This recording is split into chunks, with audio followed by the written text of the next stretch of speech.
Alright, hi, we're going to do the Dmv. Is it working? Yeah, it's recording. Okay, go. Hi, we're going to do the Dmv Pre-Trip Test B. For Test B, start on the passenger side. And I'm going to start with the lights. Starting at the top, I'm checking my amber clearance lights. I'm checking my turn signal. I'm checking my strobe lights. I'm making sure that they're all clean, clear, no cracks, no breaks, no illegal stickers or obstruction, no condensation, and they'll be checked during the light check. Then I'm going to check all my passenger windows. I'm making sure that they're all clean, clear, no cracks, no breaks, no missing paints, no illegal stickers or obstructions. Then I'm going to move over to check my emergency exits, making sure that they have the reflective tape that extends to the belt line. The tape is undamaged and not peeling, and making sure they're properly marked that says emergency exit and it's legible. Then I'm moving down to the belt line. I'm making sure that it is reflective tape and then it extends the entire belt line, that the tape is undamaged and not peeling. Then I'm going to come over here and I'm going to check the fuel door and cap. I'm making sure that it opens all the way and closes, making sure that the fuel cap's here, and making sure that it's tethered. I'm going to go up, I'm going to check the death only door. Making sure the door opens and closes, making sure that the cap is present and tight and tethered. And I'm going to check the luggage compartments through either one. I'm just going to make sure that it opens all the way. I'm going to make sure that it latches and holds.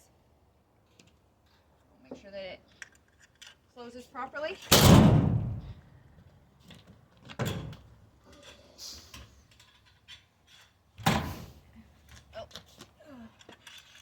Make sure that the tether goes all the way down.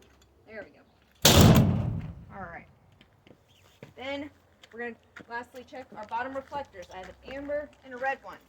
Making sure that they're present, not damaged or peeling. Alright. That was all the exterior. Now we're going to move inward. Going on the inside. I'm going to make sure that the frame is present. It's got no cracks, bends, welds, or aftermarket modifications. No bolts are present and tight. Then I'm going to check the drive shaft. I'm going to make sure that it's got no cracks, bends, welds, or aftermarket modifications. That it's secured properly to the transmission and the rear differential, and that the U-joints are in good conditions with no obstructions or foreign objects. Making sure that the U-joints are in good condition, their grease items, and excess grease is okay.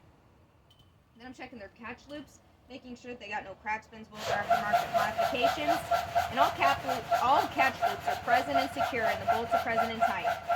Then we're going to check the exhaust, making sure there's no indications of a leak like carbon rust or carbon soot, and all the exhaust clamps are present and tight, and that the exhaust is properly secured with its hangers.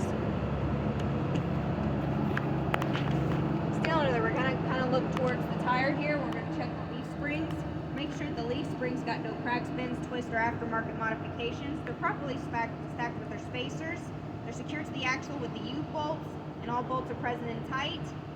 Then we're checking the leaf spring hangers, which is really easy to see right here from the side of the tire. Make sure there's no cracks, bends, welds, or aftermarket modifications. It's secured to the frame with bolts present and tight, properly attached to the leaf springs with all the fasteners present and tight. Then, moving behind the tires, we're checking our shock assembly, making sure it's present and secure to the frame and the axle. All bolts are present and tight. It's a hydraulic shock, so we're make sure there's no leaks. Then you can also see the airbag, and we're going to make sure that they're properly inflated. There's no leaks, which will be indicated by a hiss, and they're securely mounted to the frame and to the axle.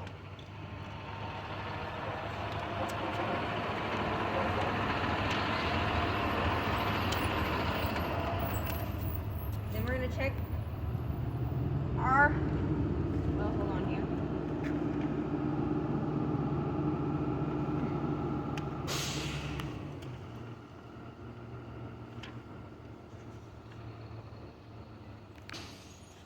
We should be checking our brakes, but it's not in here. So I'll just go over the brakes. Again, we're towards the tire, but right now we want to go right behind the tire and explain the air brake components. You can't see them very good, so you would just kind of point at them. I personally imagine the front air brakes, because it is said the exact same way that is said in the back. So I know that I'm going to check my air lines and hoses, make sure that they're not cracked or breaking or chafed, and make sure they got no leaks, which would be indicated by a hiss.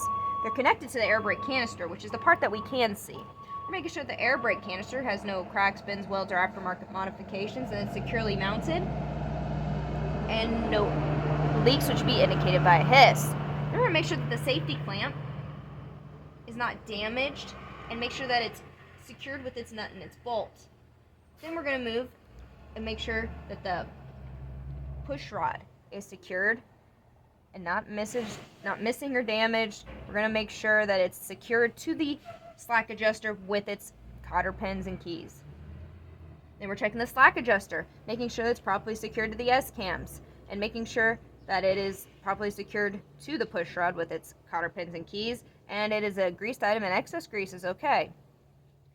Then we're going to move outward towards the tire. So we're at our tires now.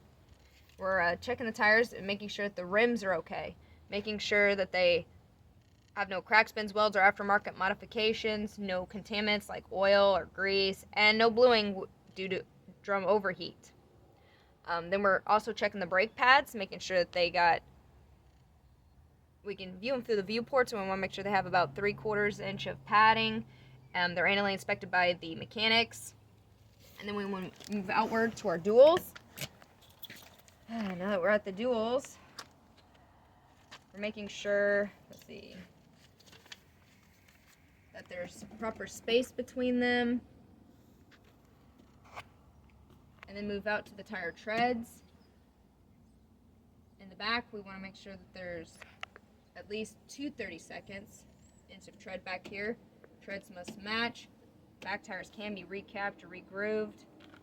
Make sure that both sides match.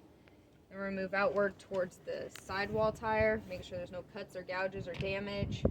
We'll make sure the specifications are present, because that shows the proper inflation needed. Then we're going to move inward towards the rim. Make sure it's got no cracks, bends, welds, or aftermarket modifications, no wallowing in the holes. Make sure there's no separation between the rim and the tires, which would be due to underinflation. Then we're going to move inwards towards the check the valve stem, make sure it's present in good condition, it's not leaking, the valve cap's present, and we can check for proper inflation using the tire gauge.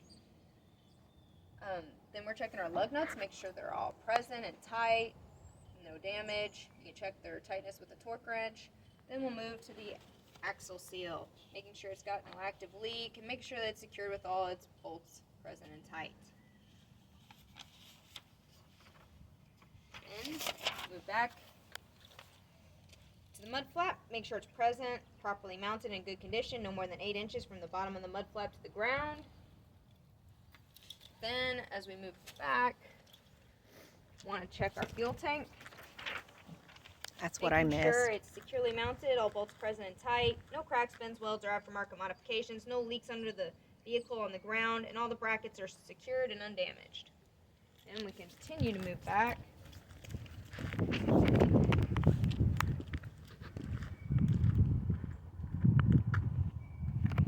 Back of the bus. And similar to the front, we start with the lights. So, different than the front is, in the back, they're red. So we're checking our red clearance lights, our red and amber loading warning lights, our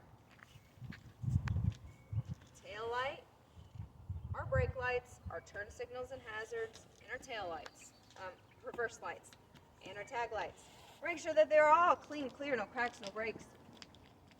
No illegal stickers or obstructions or condensation. They will be checked during the light check. Then we're going to check our, going back up to the top, we're checking our school bus logo, making sure that it's present and legible, it's on a reflective surface, no peeling, and it's in good condition. Then we're moving to our rear emergency exit, making sure that it opens and closes smoothly, making sure that it locks open and releases correctly. Make sure that it's properly labeled and legible, and it has its reflective tape around it. Then we're moving to our rear windows, making sure that they're clean, clear, no cracks, no breaks, no illegal stickers or obstructions. Then we're checking all the rest of our reflective tape, making sure it's not peeling and it surrounds the body of the bus. And of course, we already checked this surrounding the emergency exit. We're checking our 2 red rear reflectors, that they're not damaged or peeling. Now we're checking our rear bumper, make sure it's securely mounted, all bolts present and tight, no cracks, but dents and welds are okay. Okay. Then we just check our exhaust pipe, making sure that it's secure and does not sway. It can be out up to 3 inches or flush with the bumper, but not inset. Then we're going to move over to the driver's side of the bus, which is unique items only. So the unique things on this side of the bus is we have our stop arm, the rear one, we're checking the front one. We're making sure that the lenses are present and clean, not cracked or broken. We want to make sure that it properly says stop, and we got the reflective surface and it's legible and not damaged. Then we want to check our fuse box. Making sure the door open and closes smoothly. We're making sure there's no wire signs of arcing or burning. The fuses are present. And it closes properly. Then we're checking the battery box. Make sure the door open and closes smoothly. The tray is present and secure. Make sure it's got its little latch there. Battery show no signs of arcing, burning, or corrosion. And it shuts properly. We're checking our wiring harness. Make sure that it opens and closes smoothly. This one does not, catches a little, but the door opens and shuts. We're just making sure there's no loose or bare wires, no signs of electric arc or burning, and all the plugs are secure. And make sure that it shuts. Last thing we want to check on the unique side is the driver's side window. Making sure it's clean, clear, no cracks, no breaks, no legal stickers or obstructions, or any missing panes. And that ends Test B.